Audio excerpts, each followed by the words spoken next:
앞사람 뒷사람 인사하겠습니다. 복 있는 사람이 됩시다. 은혜 받읍시다. 다 잘 될 것입니다. 다 지나갈 것입니다.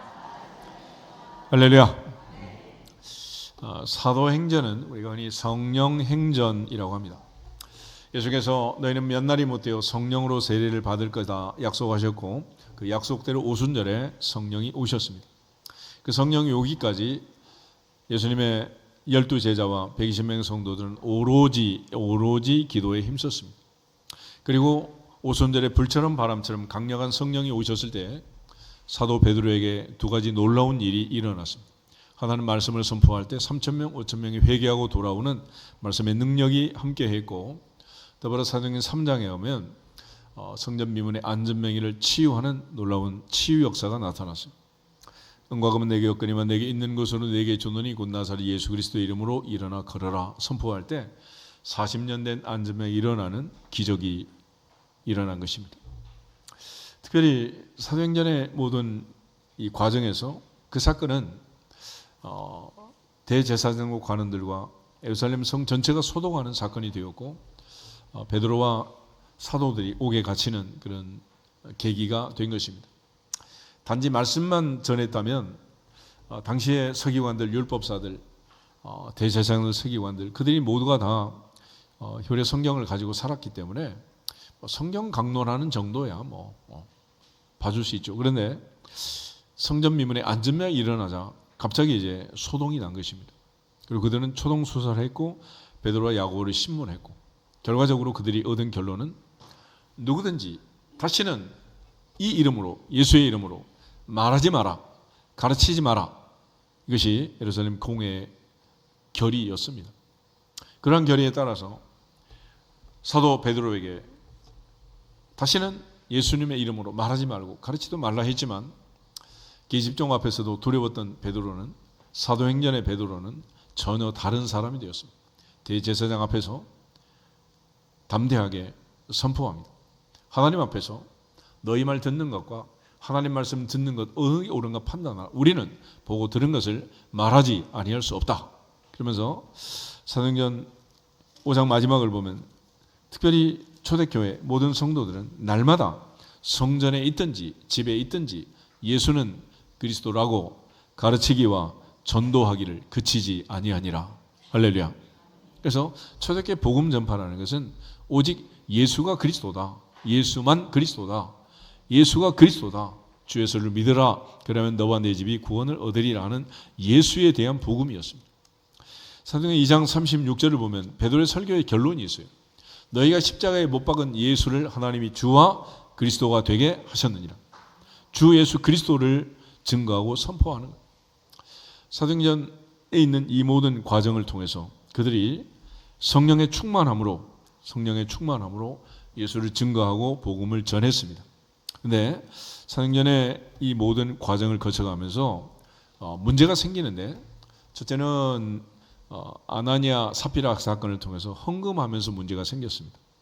또 사도행전 6장에 매일 구제하면서 과부들의 원망 때문에 또 문제가 생겼습니다.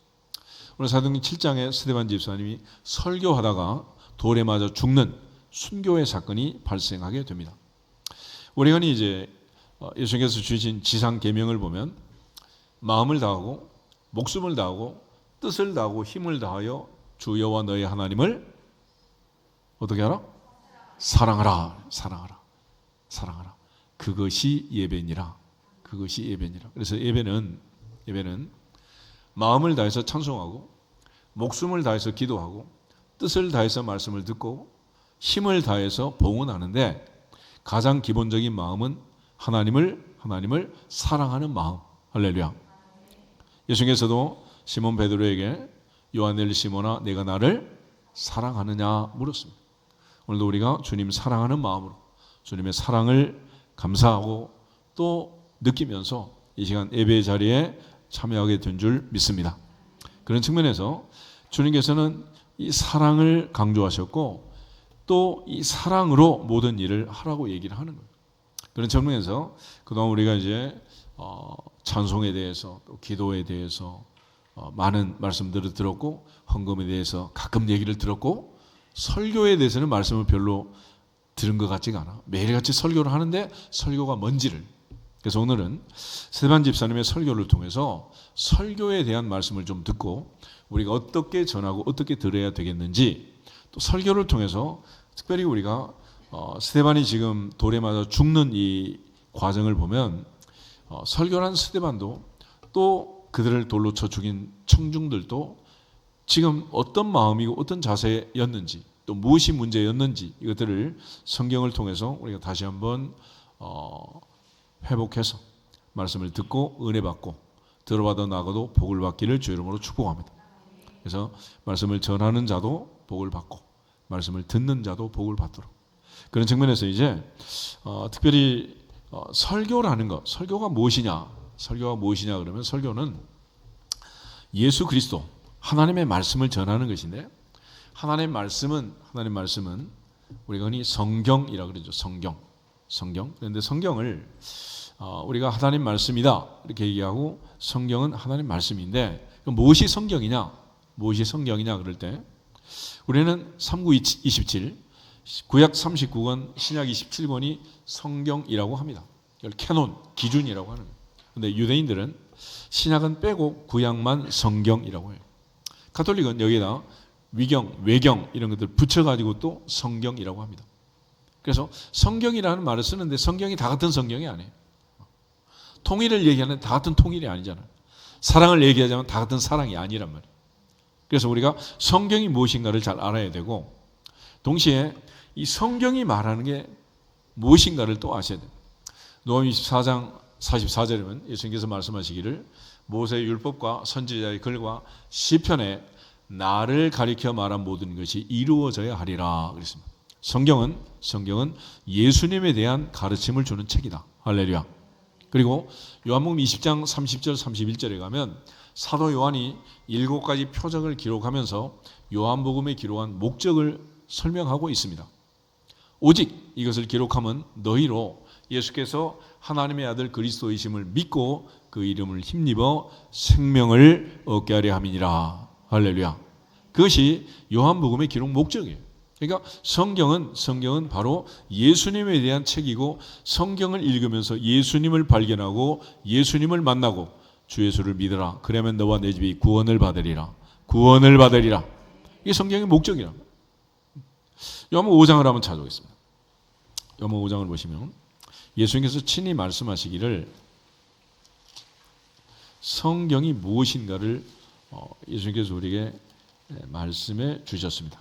39절 40절 두 절을 같이 한번 보겠습니다. 요한복음 5장 39절 너희가 성경에서 영생을 얻는 줄 생각하고 성경을 연구하거니와 이 성경이 곧 내게 대하여 증언하는 것이니라. 그러나 너희가 영생을 얻기 위하여 내게 오기를 원하지 아니하는도다. 아멘. 39절과 40절은 같은 말씀이에요. 그런데 유대인들은 39절만을 좋아했고 40절을 싫어했습니다. 그래서 예수님께서 이 말씀을 하시는 거예요. 그들은 매일같이 하루 3번 기도를 했고 히브리 성경을 태어나면서부터 암송하고 사는 사람들이죠. 그런데 성경에서 영생을 얻는 줄 생각하고 성경을 연구한다. 성경 연구의 목적은 영생을 얻는 거죠. 그리고 이 성경은 영생을 얻기 위해서 길이요 진리요 생명이신 예수 그리스도에 대한 증언, 기록을 하고 있는 거예요. 그러니까 성경을 읽으면서 성경을 보면서 성경을 전도하고 성경을 깨닫고 성경 붙들고 살면서 예수를 만나지 못하면 성경 공부 잘못하는 거죠. 그래서 이 성경이 증언하는, 성경이 말씀하는 성경의 주인공 예수님이 이 땅에 오신 거예요. 그런데 여전히 그들은 성경 연구만 하고 있었고 예수님을 만나려고 예수님께 오지를 않는 거예요. 이게 그들의 심각한 문제였습니다. 그래서 예전에 내가 그런 예를 들었던 것 같은데, 제가 78년에 논산훈련소에 입대를 했어요. 그리고 이제 전반기 후반기 훈련을 끝나고 2달 동안 이제 훈련 끝나고 나왔는데 정말 그 희한한 친구가 하나 있더라고. 매일같이 하루도 빠짐없이 애인한테서 편지가 오더라고. 여러분은 못 따라갈 거예요. 하루도 빠지면 군대에 있는 애인한테 매일같이 편지가 와요. 매일같이. 그러니까 하루가 끝나면 걔는 편지를 받는 것이. 그런데 만약에 그 친구가 휴가를 갔다 그래 봐요. 편지를 쓰고 있던 애인이 휴가를 나오면 편지 마무리하고 만나야 돼요? 뛰어나서 만나야 돼요? 어떻게 해야 되겠어요? 나 2줄 남았으니까 쓰고 만나자 그래야 돼? 유대인들은 성경 공부를 그렇게 한 거예요. 예수님이 왔는데, 예수님이 오셨는데 예수님 만나면 되잖아요. 그렇게 오매불망 날마다 편지를 쓰던 그 주님이 오셨는데 주님은 제쳐놓고 여전히 성경만 붙들고 있는 거예요. 그런 성경 공부는 의미가 있다 없다? 아무 의미가 없는 거예요. 그래서 예수님께서 그들을 책망하면서 그러나 너희는 내게 오기를 원하지 않았다. 그러니까 성경을 연구하고 성경을 보면서 이게 정말 예수님에 대한 기록이요, 예수님 믿고 만나면 구원받는다 라고 생각하면 예수님 만나야 될 거 아닙니까? 예를 들어서 아침 사과가 좋다, 그래서 아침 사과는 금사과, 그런 지식을 얻었다면 지식을 얻어서 내가 건강해지는 게 아니고 매일같이 아침에 하나씩 사과를 먹어야 건강해지는 거잖아요. 그죠? 근데 우리는 어떻게 생각하느냐? 건강에 대한 책을 많이 읽으면 내가 건강해질 걸로 착각을 하는 거야. 그래서 흔히 우유는 먹는 사람이 아니라 배달하는 사람이 건강하다 그러는 거예요. 야고보는 한마디로 행함이 없는 믿음은 그 자체가 죽은 것이다 그랬잖아요. 그러니까 우리가 지금 이제 예배를 드리고 말씀을 듣는 이 과정에서 무엇을 전하고 무엇을 들어야 하겠는가 하는 가장 기본적인 이제 명제가 생기게 되는 거죠. 첫째, 설교라는 것은 오직 하나님의 말씀을 전하는 것이고 말씀을 전하는 것은 예수를 전하는 것이다. 할렐루야. 그러니까 우리 경동시장 가면 이제 한약 재료를 팔잖아요. 그럼 요즘은 다 다려주지만 옛날에 가져와가지고 전부 다려가지고 마지막 한 컵 딱 만들잖아. 그죠? 진액을 만들잖아요. 그죠? 다 재료를 다려가지고 지극정성을 다해서. 그 마지막 한 컵이 뭐냐? 예수 그리스도라는 거예요. 성경은 다리면 마지막 결론은 누구? 예수 그리스도. 할렐루야. 그러니까 성경을 통해서 예수를 못 만나면 가짜란 말이에요. 그래서 바울은 내가 너희에게 전한 복음 외에 다른 복음을 전하면 저주를 받을지어다. 그런 거예요. 내가 전하는 복음은 뭐냐? 오직 예수. 나는 예수의 흔적을 가졌고 나는 십자가만 자랑하고 나를 사랑하사 나를 위하여 자기 자신을 버리신 하나님의 아들을 믿는 믿음 안에서 사노라. 할렐루야. 바울은 오직 예수를 전한 거예요. 예수. 그런데 우리는 언제부턴가 적극적 사고방식이나 이러한 희한 긍정의 힘 이런 것들이 들어와가지고 교회를 완전히 이상하게 만들어 놓은 거예요. 그러므로 몇 시간 예수를 만나고 예수를 전하고 예수님의 이름을 강조해야 되는데 초대교회는 예수님의 공회가 조사해서 내린 결론이 예수님의 이름 말하지도 마라, 가르치지도 마라 그랬잖아요.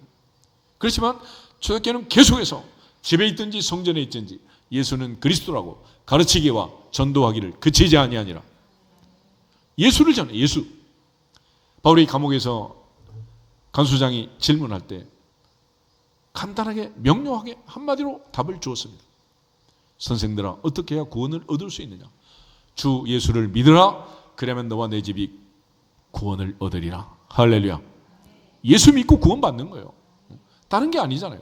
그래서 이 성경은 예수님에 대한 책이고 예수님을 증거하는 것입니다. 그런 차원에서 설교는 복음을 전하는 것이고 성경을 전하는 것이다. 우리가 이제 하나님께 예배 드리면서 아까도 얘기했지만 마음을 다해서 찬송하고 목숨을 다해서 기도하고 힘을 다해 봉헌하는 이것들은 우리가 하나님 앞에 바치는 거예요. 바치는. 하나님께 드리는 것이다. 아멘. 대신에 하나님이 우리에게 주시는 것은 말씀입니다. 하나님께 바치는 사역을 했던 중보자들을 제사장이라고 하고 하나님의 말씀을 우리에게 선포했던 말씀을 가지고 전해준 사역자들을 선지자라고 하는 선지자. 그래서 하나님이 우리에게 주시는 말씀, 이 말씀을 가지고 사역을 하는 거죠. 그래서 예수님은 자신이 친히 대제사장이 되고 자신이 제물이 되어서 십자가에서 우리의 죄를 대속하신 영원한 제사, 단 한 번의 제사로 구약의 모든 제사를 완성하셨느니라. 그렇게 주님이 대제사장의 사역을 하신 것입니다. 그렇지만 또 요한복음 1장에 있는 말씀처럼 태초에 말씀이 계시니라 이 말씀이 하나님과 함께 계셨으니 이 말씀은 곧 하나님이시니라. 말씀의 본체이신 그분이 직접 와서 하나님의 말씀을 전해준 거예요. 그동안은 구약의 많은 선지자를 통해서 말씀을 전했지만 그들이 모조리 고난을 당하고 핍박을 당하고 어려움을 당하고 많은 고난을 당하면서 그들의 말을 듣지 않았단 말이에요. 마지막에 예수님 비유처럼 아들을 보냈잖아요. 아들을. 그래서 아들이 직접 와서 말씀의 본체이신 그분이 직접 말씀을 전하신 거예요. 그런데 그들은 말씀을 전한 예수님을 십자가에 못 박아 죽였습니다. 그런 차원에서 이제 우리가 설교라는 것은 오직 예수를 전하는 것이고 복음을 전하는 것이고 그 복음과 예수가 장마다 절마다 페이지마다 물들어 있는 책이 성경이다. 할렐루야. 그래서 종교개혁자들은 솔라 스크립투라, 토타 스크립투라 이런 말을 합니다. 라틴어로 솔라 스크립투라라는 말은 오직 성경, 오니 바이블. 토타 스크립투라는 말은 전체 성경, 토탈 바이블. 그래서 오직 성경, 전체 성경을 전하라는, 가르치라는. 그래서 성경은 구약 39권, 신약 27권이 있는데 맨 처음에 모세 오경이 있잖아요. 율법. 하나님이 시내산에서 모세를 통해서 주신 모세의 법. 그래서 성경은 법이라고, 법. 오늘날도 우리가 율법 전서를 가지고 통치를 하고 다스리고 법치라 그래요. 법치. 그래서 국회에서 정한 법을 따라서 의결을 하면 대통령도 뭐 탄핵이 되고 다 그런 거 아니겠어요? 이 법이 그만큼 지엄하단 말이에요. 그런 차원에서 하나님의 법은 어기면 죄가 되는 것이고 죄의 삭은 사망이라고 했습니다. 하나님의 이 지엄한 율법이 있잖아요. 그러면 그 율법을 이스라엘 백성들이 어떻게 지키며 살았느냐라는 선지서, 히스토리가 나오는 거예요. 여호수아, 사사기, 룻기, 사무엘상하, 열왕기상하, 역대상하, 에스라, 느헤미야, 에스더까지 바벨론 포로 70년 이후에 돌아와서 살았던 이스라엘 역사가 그 안에 다 묻어 있어요. 그리고 욥기, 시편, 잠언, 전도, 아가, 시가서가 있고 그 다음에 마지막에 이제 선지서가 있습니다. 이사야, 에레미야, 에스겔, 다니엘, 대선지서가 있고 12소선지서, 호세아, 요엘, 아모스, 오베냐, 요나, 미가, 나움, 하박국, 스바냐, 학개, 스가랴, 말라기. 구약 39권이 말한 이 모든 내용이 뭐냐? 여자의 후손. 보라, 처녀가 잉태해 아들을 낳을 것이요 그 이름을 임마누엘이 하리라. 베들레헴에서 예수님이 태어날 것을 예언하셨고 그 예수가 드디어 온 거 아니겠어요? 그래서 신약 성경은 한마디로 다리를 이렇게 놨습니다. 아브라함과 다윗의 자손 누구? 예수 그리스도의 세계라 그랬잖아요. 그러니까 성경의 가장 중요한 징검다리는 아브라함과 다윗이고 결론은 예수. 할렐루야. 그 예수를 전해. 예수. 그 예수님이 오셔서 활동한 현장이 마태마가, 누가, 요한 복음이고 주님 승천하시고 교회가 2000년 동안 살아온 히스토리가 사도행전이라요. 사도행전. 그러고 나서 사도 바울이 보낸 편지들이 있잖아요. 우리가 흔히 말하는 바울 서신. 로마서, 고린도 전후서, 갈라디아서, 에베소서, 빌립보서, 골로새서, 빌레몬서, 데살로니가 전후서, 디모데 전후서, 디도서. 그리고 히브리서, 야고보서, 베드로 전후서, 요한 1, 2, 3서, 유다서 이런 부분은 흔히 이제 공동 서신, 보통 서신 이런 표현을 쓰는데 이유는 로마서 그러면 로마 교회에 보낸 편지고 에베소서 그러면 에베소에 있는 성도들, 에베소 교회에 보냈단 말이에요. 그런데 베드로 전후서나 야고보서 이런 데는 어떤 특정한 교회가 아니고 모든 사람을 향해서 전체적으로 보편적으로 보낸 편지여서 그런 표현을 쓰는 것입니다. 그리고 마지막에 이제 구약의 선지서에 해당되는 계시록이 있잖아요. 요한계시록. 그 계시록의 마지막에 예수님 말씀하시기를 이 예언의 책에 덧붙이는 자는 이 책에 기록된 모든 재앙을 그에게 더할 것이다. 이 예언의 책에서 빼는 자는 그 이름을 하늘의 생명책에서 제하겠다. 그렇게 말씀하신 거예요. 그러므로 계시는 여기서 종결이 되었고 성경 뒤에 덕지 덧붙이면 된다 안 된다? 안 되는 것입니다. 빼도 된다 안 된다? 안 되는 거예요. 그래서 우리 교회가 개척해서 첫날부터 지금까지 창세기부터 말라기까지 마태복음에서 계시록까지 성경만 보는 거예요. 모세가 신명기에서 얘기할 때 가짜 선지자와 진짜 선지자를 구별하는 방법을 얘기합니다. 그 방법은 뭐냐면 하나님이 주신 말씀을 듣고 말씀을 전하는 선지자는 참 선지자라고 해요. 그런데 하나님이 말씀하지 않았는데 듣지도 않았는데 마치 들은 것처럼 위장을 하고 자기 말을 전하는 선지자를 거짓 선지자, 가짜 선지자라고 합니다. 그러면 선지자의 능력, 은사는 뭐가 필요할까? 말을 잘해야 될까요? 듣기를 잘해야 될까요? 선지자의 가장 중요한 은사는 스피킹이 아니고 리스닝이란 리스닝. 그러니까 하나님의 말씀을 잘 듣고 들은 말씀을 가지고 전하는 거예요. 듣지 못하면 말할 수 없습니다. 요즘 벙어리라는 사람들은 말을 못해서 벙어리가 아니에요. 원래 듣지를 못하니까 벙어리가 되는 거예요. 음악을 하는 사람들도 제일 중요한 시간이 청음, 시창 이런 걸 하는 거예요. 음을 반박자, 한박자, 옥타브를 계산해 가면서 듣는 거예요. 그래서 옛날 판소리 명창들은 악보 가지고 배웠어요? 듣고 배웠어요? 지금 캄보디아 가면 음악 시간 없습니다. 우리 가면 뭐 가르치는 거 없어요. 들려주세요. 불러주면 듣고 따라하는 거예요. 들으면 할 수 있습니다. 우리가 그동안 그 많은 사교육비를 들으면서 외국어를 가르치고 영어를 가르치고 독일어, 불어를 가르치지만 잘 못하는 이유는 말을 못하는 게 아니에요. 뭘 못했어요? 리스닝이 안 되는 거예요. CNN, BBC 들으면 들려야 되는데 안 들리잖아요. 하루 종일 틀어놔도 안 들려요. 그 말을 못하는 거지 뭐.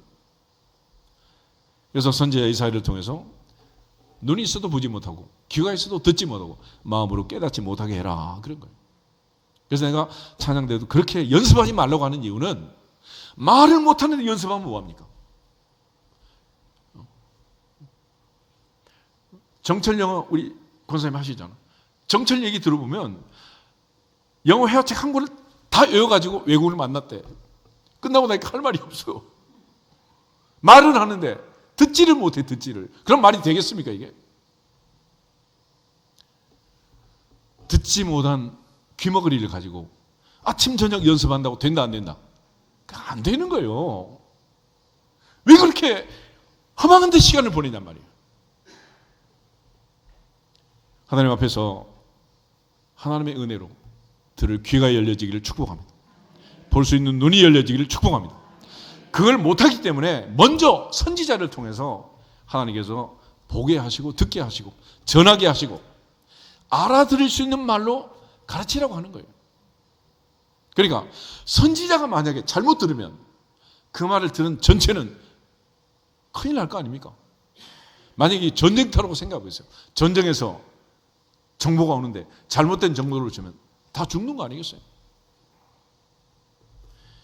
그런 측면에서 하나님의 말씀은 설교자가 청중에게 전하는 게 아니에요. 하나님이 우리 모두에게 말씀하시고 우리 모두가 말씀을 듣는 것입니다. 아멘. 설교학의 첫 번째 명제는 설교자는 첫 번째 청중이다 그래요. 그 설교자가 말씀을 잘 듣고 전달해야 될 거 아닙니까? 여기 있는 이 마이크, 이 시스템을 스피커라고 하죠. 스피커. 근데 내가 그랬는데 만약에 이 스피커가 라고 말하면 되겠습니까? 말도 안 되는 거죠. 그죠? 스피커는 그냥 말하는 대로 전달하는 거예요. 대신에 스피커의 가장 중요한 은사는 리스닝, 잘 들어야 돼. 들어야 잘 전할 수가 있는 거지. 가나안 땅에 12명이 갔다 왔습니다. 40일을 정탐하고 왔어요. 말하는 사람에게 다 달라요. 10대 1로 뭉쳤습니다. 잘못된 정보를 듣고 이스라엘 백성은 광야에서 40년 동안 방황하다 죽은 거예요. 하나님 보좌 앞에서 이 설교라는 것은 내가 누구에게 전하는 게 아닙니다. 우리 모두가 말씀을 듣는 것입니다. 아멘. 엄마 밥하는 거 똑같아. 엄마는 밥하고 온 식구는 먹고 엄마 혼자 쫄쫄 굶나요? 누가 잘 먹어야 돼요? 엄마가 잘 먹어야지. 그 맛은 음식 맛은 누가 보고 상을 차립니까? 엄마 입맛이 어떠한가에 따라서 밥상에 반찬 맛도 밥 맛도 다 달라지는 거예요. 아멘? 엄마 기분 나쁘면 라면 먹고 마는 거지 뭐. 엄마 기분 좋으면 진수성찬 아니겠어요? 그래서 히브리서 13장 17절에도 너를 인도하는 자들이 근심으로 하게 하지 말라 그랬어요. 그래서 엄마가 근심, 걱정, 염려가 많으면 아이한테 젖을 먹으면 될까요? 안 될까요? 절대로 젖을 먹이면 안 됩니다. 엄마한테 독소가 나오는 거예요. 그 아이는 그 젖을 먹고 건강할 수가 없습니다. 항상 기뻐하라. 쉬지 말고 기도하라. 범사에 감사하라. 이것이 그리스도의 소원에서 8월 한 달도 너희를 향하신, 나를 향하신 하나님의 뜻이니라. 하나님의 뜻이니라. 내 마음을, 내 생각을, 내 삶을 기쁘고 즐겁게 감사하게, 할렐루야, 조율하세요. 조율. 그런 차원에서 하나님의 말씀을 전하는 자와 듣는 자에게 가장 중요한 성경 구절이 있는데, 먼저 갈라디아서 1장을 한번 보겠습니다. 갈라디아서 1장을 보면 전하는 사람은 어떻게 전해야 되는지, 갈라디아서 1장 6절에서 10절을 같이 한번 보겠습니다. 갈라디아서 1장 6절, 그리스도의 은혜로 너희를 부르신 이를 이같이 속히 떠나 다른 복음을 따르는 것을 내가 이상하게 여기노라. 다른 복음은 없나니 다만 어떤 사람들이 너희를 교란하여 그리스도의 복음을 변하게 하려 함이라. 그러나 우리나 혹은 하늘로부터 온 천사라도 우리가 너희에게 전한 복음 외에 다른 복음을 전하면 저주를 받을지어다. 우리가 전에 말하였거니와 내가 지금 다시 말하노니 만일 누구든지 너희가 받은 것 외에 다른 복음을 전하면 저주를 받을지어다. 이제 내가 사람들에게 좋게 하랴 하나님께 좋게 하랴 사람들에게 기쁨을 구하랴 내가 지금까지 사람들의 기쁨을 구하였다면 그리스도의 종이 아니니라. 아멘. 이 본문을 잘 보면 설교는 누구를 기쁘게 해야 된다? 하나님을 기쁘게 하셔야 한다라는 것이 바울의 주장입니다. 바울의 실천이고 바울의 삶이고, 그래서 하나님을 기쁘게 하는 것입니다. 예배의 모든 순서는 하나님을 기쁘게, 찬송 누구를 기쁘게 하자? 하나님을 기쁘게 찬송하시기를 축복합니다. 기도 누구를 감동시키는 것입니까?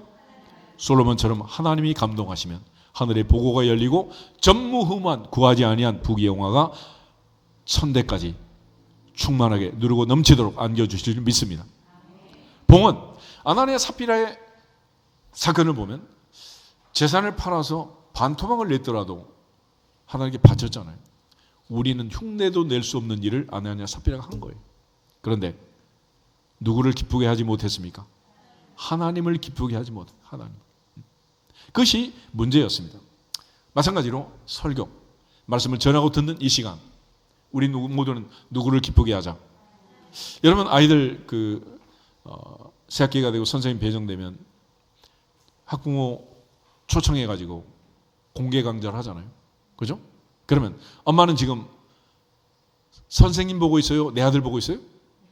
누구를 보고 있다? 내 아들을 보고 있잖아요. 그러면 이 아들은 공부를 할 때 누구를 기쁘게 해야 돼? 엄마를 기쁘게 해야지. 그렇잖아. 엄마가 봤을 때 내 아들이 정말 집중해서 공부를 잘하고 있으면 얼마나 감사한 일이야. 그런데 선생님은 일타 강사요. 주변에 있는 애들 모두 다 이제 인류학교 수재들이 하더라도 내 아들이 거기서 딴전 부리고 핸드폰 가지고 게임이나 하고 있고 엎어져 잠이나 자고 있으면 어떻게 되겠습니까? 그러니까 우리가 드리는 이 예배 시간에 우리 예배를 제일 궁금해 하시는 분은 누구냐? 하나님이세요. 모르셨죠? 밖에 다니는 사람들 도대체 이렇게 건물을 지어놓고 교회 안에서는 사람 질문을 그렇게 해요. 저 안에서 뭐하니? 도대체 뭐하다가 맨날 싸우냐? 뭐 하는지 몰라. 그런데 이 안에서 해야 할 일은 찬송을 하든 기도를 하든 봉헌하든 말씀을 전하고 듣든 누구를 기쁘게 하자? 하나님을 기쁘게 하자. 할렐루야. 예, 목적인 거예요. 마태복음 6장 1절에 하면 예수께서 말씀하시기를 너희 의를 사람 앞에서 행하지 않도록 주의해라. 그렇지 않으면 하늘에 계신 너희 아버지께 상을 받지 못하느니라 했습니다. 그러니까 우리가 하는 일은 누구를 기쁘게 해야 된다? 하나님 아버지. 우리에게 상 주시는 분은 누구다? 하나님 아버지. 믿음이 없이는 기쁘시게 못하나니 하나님께 나가는 자는 반드시 그가 계신 것과 또한 그가 자기를 찾는 자들에게 상 주시는 이심을 믿어야 할지니라. 그런데 우리는 상 주시는 하나님은 제쳐놓고 누구만 신경 쓰는 거예요? 사람만 신경 쓰다가 바리새인 같은 화 있을진저 바울이 말한 대로 저주를 받을 수 있는 이런 희한한 일들을 하고 있단 말이에요. 그러므로 오늘부터는 우리가 찬송, 기도, 봉헌처럼 설교를 하는 것도 내가 말씀을 들을 때 누구를 기쁘게 해야 된다? 하나님을 기쁘게.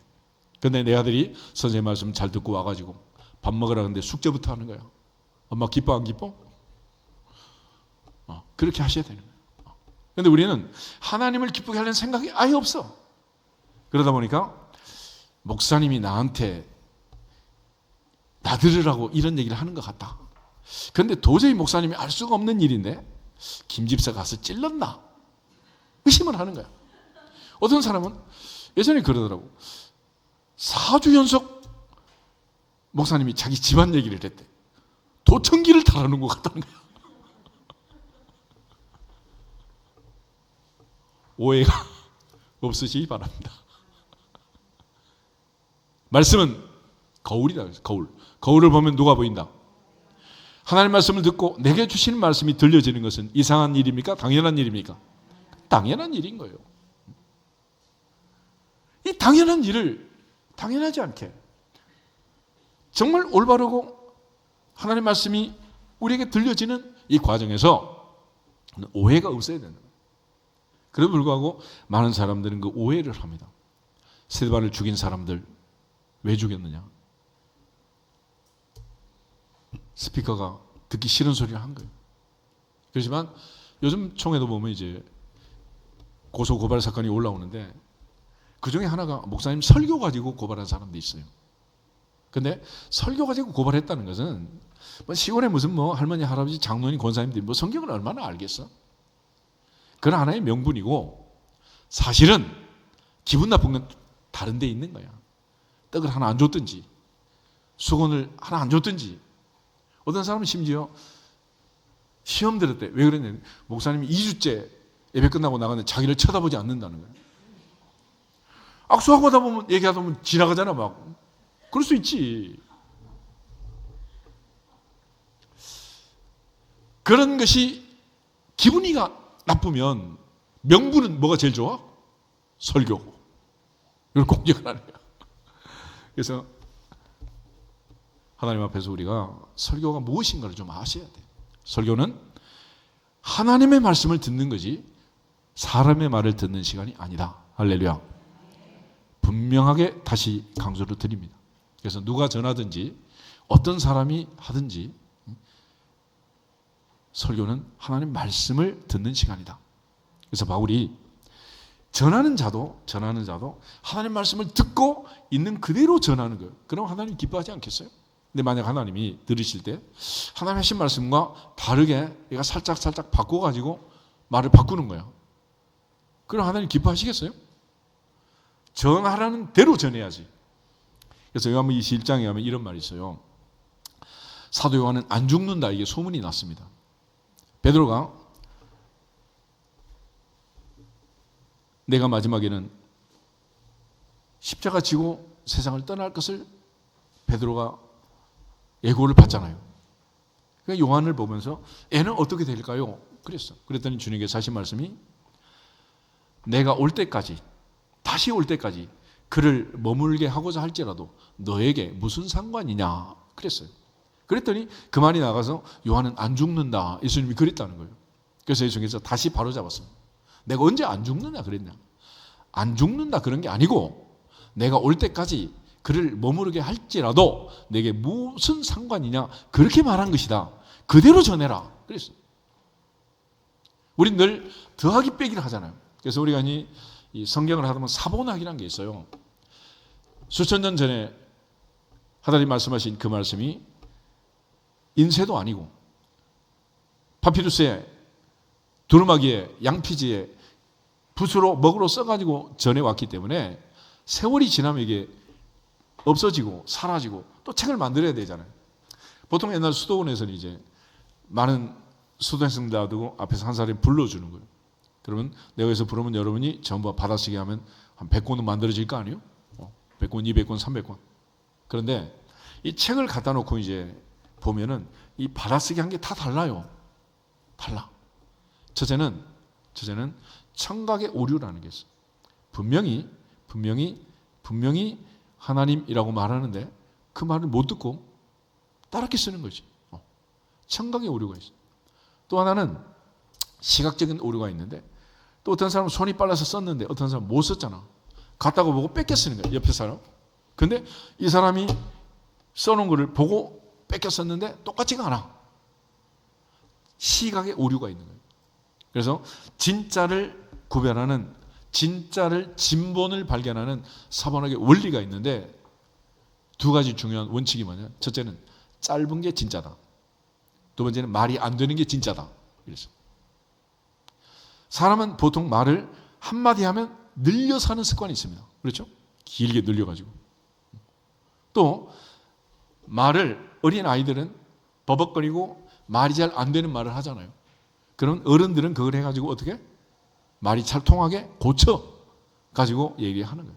그러니까 말이 잘 통하는 문장과 말이 잘 안 통하는 문장이 있으면 말이 안 통하는 게 진짜다. 그러니까 어린아이의 말과 어른의 말은 어느 게 더 진짜일 확률이 많다? 애들 말이 그렇다.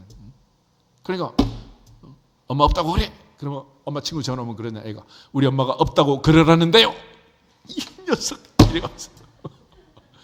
그만큼 어른들은 덧붙이기를 하고 사기를 친단 말이에요. 그런 성향이 내 속에 죄성으로 살아있는 거예요. 그렇기 때문에 이 말씀은 더하기 빼기를 하면 안 되고 리스닝을 잘해서 그대로. 그런 차원에서 전하는 사람은 하나님의 말씀을 잘 듣고 그대로 전하는 것이 사명이다. 아멘? 그대로 전해야 되지 거기다 덧붙여가지고 자기 해석을 집어넣어가지고. 그래서 우리가 언론 보도도 보면 평론을 하는 사람들은 자기 주관을 얘기할 수 있죠. 그렇지만 뉴스를 전하는 사람은 사건 보도만 해야지 자기 감정을 집어넣으면 됩니까? 안 됩니까? 안 되잖아요. 일본 아나운서도 막 지진 나서 막 사건을 보도해도 무슨 AI처럼 눈물 하나 흘리지 않고 사건만 보도하잖아. 우리 아나운서들 막 울면서 지가 먼저 울어가지고 막 이러는 거예요. 그거는 사건을 왜곡시킨단 말이에요. 왜곡시켜. 그런 차원에서 바울은 하나님을 기쁘게 한다. 할렐루야. 그럼 듣는 사람은 어떻게 들으냐? 데살로니가전서 2장을 보겠습니다. 데살로니가전서 2장 13절. 데살로니가 전서 2장 13절 한 절만 같이 읽겠습니다. 이러므로 우리가 하나님께 끊임없이 감사함은 너희가 우리에게 들은 바 하나님의 말씀을 받을 때 사람의 말로 받지 아니하고 하나님의 말씀으로 받으니 진실로 그러하도다. 이 말씀이 또한 너희 믿는 자 가운데서 역사하느니라. 아멘. 말씀을 들을 때는 하나님의 말씀을 듣는 시간이지 사람 말을 듣는 시간이 아니다. 그러므로 분명하게 보청기를 꽉 끼고 하나님 말씀만 들어야 한다. 할렐루야. 하나님 말씀을 들어야지 주변에 잡음을 듣거나 사람의 말을 들으면 안 된다. 그래서 바울이 이 데살로니가 교회를 생각하면서 감사했습니다. 1장 2절은 우리가 너희로 모두로 말미암아 항상 하나님께 감사하고 기도할 때마다 너희를 기억했다. 왜냐? 말씀을 들을 때 하나님의 말씀으로 들었고 믿었기 때문에 믿음의 역사와 사랑의 수고와 우리 주 예수 그리스도에 대한 소망의 인내가 충만한 좋은 교회가 세워진 거예요. 그런데 우리는 늘 사람의 말을 들으려고 애를 쓰는, 그리고 오해를 하는 거죠. 또 오해를 거듭해가지고 희한한 결론을 맺고 만단 말이에요. 오늘부터 시작해서는 오직 하나님 말씀만 들을 수 있기를 주 이름으로 축복합니다. 말씀을 듣는 귀가 열려지기를 축복합니다. 말씀만 보고 듣고 깨닫고 돌아와서 고침을 받을 수 있는 영적 할례가 임하기를 주 이름으로 축복합니다. 그것이 가장 중요한 일이란 말이에요. 그런데 오늘 스데반의 설교를 보면 이것이 사실이냐? 그럴 때 그들이 고발한 스데반의 죄목은 세 가지였습니다. 첫째는 모세 모독죄였어요. 모세 모독죄. 모세를 모독했다. 신성 모독, 하나님을 모독하고 모세를 모독했다. 그런데 또 하나 율법을 모독하고 성전을 모독했다 그랬습니다. 율법을 모독하고 성전을 모독했다. 이게 사도행 6장에서 스데반을 고발한 제목이었습니다. 그때 대제사장이 이것이 사실이냐 그랬습니다. 그럴 때 스데반이 내가 아니고 너희가 조상적부터 광야에서부터 모세를 율법을 전한 모세를 돌로 쳐 죽이려고 한 게 몇 번이냐. 모세를 향해 원망하고 우리를 왜 데리고 나왔느냐, 애굽의 매장지가 끌고 나왔느냐라고 모세를 향해 원망하고 모세 율법을 거절하고 금송아지 만들고 한두 번이냐는 거예요. 또 솔로몬이 성전을 지으면서 얘기를 했잖아요. 하늘과 하늘들의 하늘이라도 주를 용납할 수 없거든. 하물며 내가 건축한 이 성전이겠습니까? 라고 했는데 하나님이 성전 안에 가둬놓고 마치 그 안에 계시는 것처럼 하늘과 하늘들의 하늘도 감당할 수 없는, 하늘에서도 하나님, 땅에서는 오직 하나님은 한 분, 상천하지 하나님이라 고백할 라합보다도 못한 그런 신앙생활을 한 거예요. 그래서 이 스데반이 이걸 설명할 때 맨 처음에 누구를 얘기했느냐. 2절을 보면 스데반이 이르되 여러분 부형들이여 들으소서. 우리 조상 누구? 아브라함. 그래서 아브라함. 왜 아브라함 얘기를 했느냐. 모세 얘기를 하지 않고 그가 여호와를 믿으니 여호와께서 이를 그의 의로 여기셨다 그랬습니다. 아브라함은 은혜의 조상입니다. 아브라함과 함께 은혜를 받고 아브라함과 함께 믿고 아브라함과 함께 복을 받는 이 모든 과정에서 아브라함은 고향 갈대아 우르에서 고향 친척 아버지를 떠나 내가 내게 지시할 땅으로 가라 말씀한 하나님의 명령을 따라 출발한 사람이었습니다.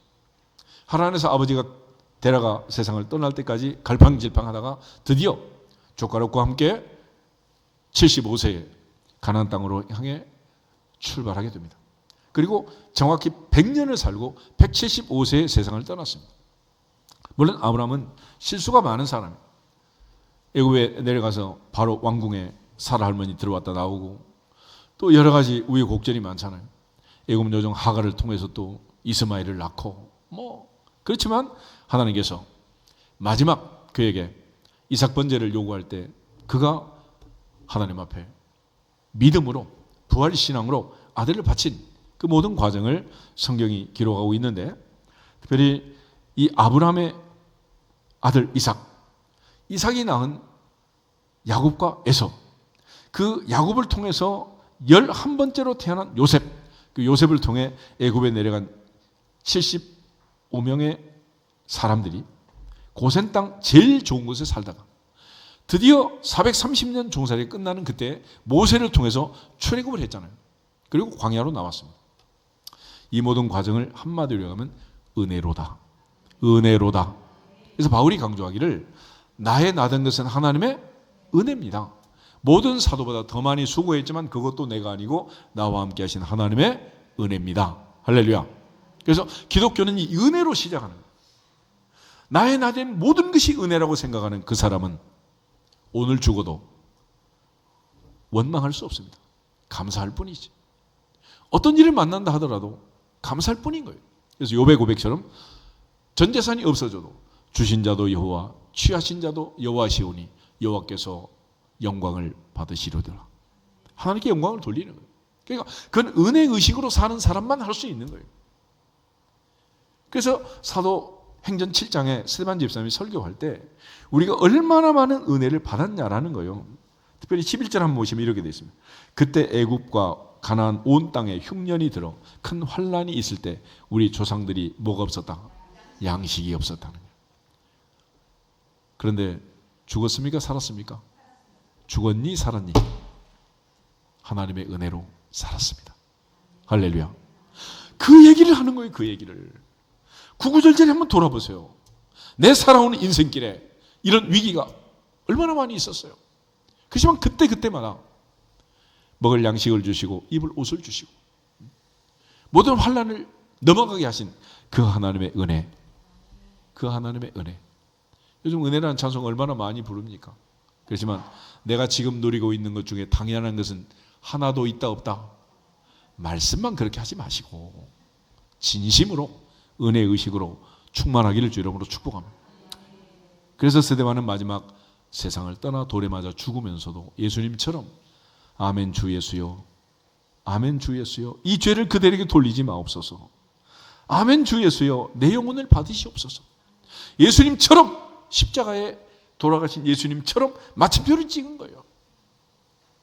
하나님의 보좌 앞에서 올여름이 아무리 더워도 지금까지 살아왔던 내 인생의 과거가, 올여름이 몇 번째 여름인지 모르겠지만은 이제 태어난 아이는 첫 번째 여름 아니겠어요? 그렇지만 여러분이 20번째, 30번째, 50번째, 70번째, 80번째 여름을 맞는다 하더라도 지나간 여름 잘 지내고 올여름을 맞이했으니 은혜로다. 은혜로다. 이런 더운 여름을 몇 번 좀 더 만날 수 있을지 모르지만은 올여름을 잘 견디고 승리하기를 주름으로 축복합니다. 이 은혜로 사는, 은혜로. 그런데 이 은혜를 잊어버리고 말씀을 들으니까 말씀은 전하는 스데반이 사랑스럽지 않고 죽이고 싶도록 미운 거예요. 미워. 돌려쳐 죽이는 거죠. 이 미운 감정을 가지고 말씀을 들으면 이거 어떻게 되겠습니까? 하나님의 보좌 앞에서 예수님께서 마지막 주신 새 계명, 내가 너에게 새 계명을 주노니 내가 너희를 사랑하는 것 같이 너희도 서로 사랑하라 그랬잖아요. 어떤 사람은 그러더라고요. 헤어질 때도 싸우지 말래. 왜냐하면 싸우고 나면 평생 남은 인생은 그 소리 지르고 성질내고 다퉜던 그것이 누구를 불행하게 만들어요? 나를 불행하게 만드는. 그래서 내가 잘해주고 편안하게 잘 보내고 나면 내 마음 편한 거 아니겠어요? 요즘 애들 학원 가면 엄마가 공부도 안 하면서 12시까지 애 올 때까지 안 자고 있잖아. 누구 편하려고? 자기 편하려고 그런 거 아니야. 그래서 우리가 하나님의 은혜 안에서 서로 사랑하고 서로 돌보고 위로하면 누구한테 유익입니까? 다 나한테 유익이죠. 여러분 휴가철이 됐습니다. 태초에 하나님이 주신 명령 중에 안식이란 게 있어요. 안식. 엿새 일하면 하루는 어떻게 해라? 쉬어라. 누구를 위해서? 여호와를 위해서? 하나님은 졸지도 않고 주무시지 않고 앉아도 괜찮으신 분이에요. 휴가 없어도 괜찮아요. 그렇지만 인간은 낮에 일하면 밤에는 어떻게 해라? 쉬라. 그래서 특별히 10시에서 12시까지는 꼭 눈 감고 잠을 자라는 거예요. 그때 비로소 도파민, 세로토닌, 호르몬들이 나와서 리셋이에요. 리셋. 마음도 안정시키고 육체도 안정시키고 몸을 회복시키는 거예요. 그런데 우리는 그 시간에 다 깨있잖아. 이런 이게 회복이 되냐고. 이게 안 되는 거지.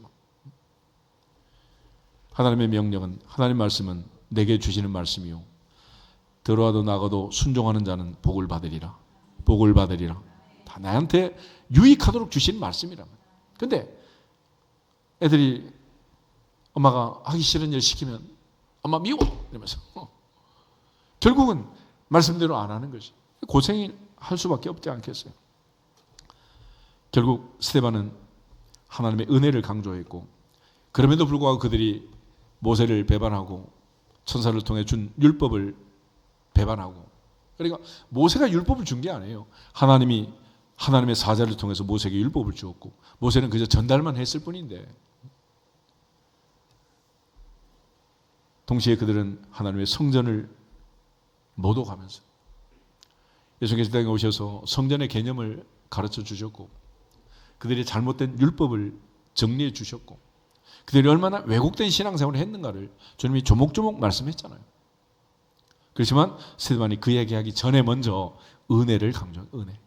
우리가 얼마나 큰 은혜를 받았는가. 할렐루야.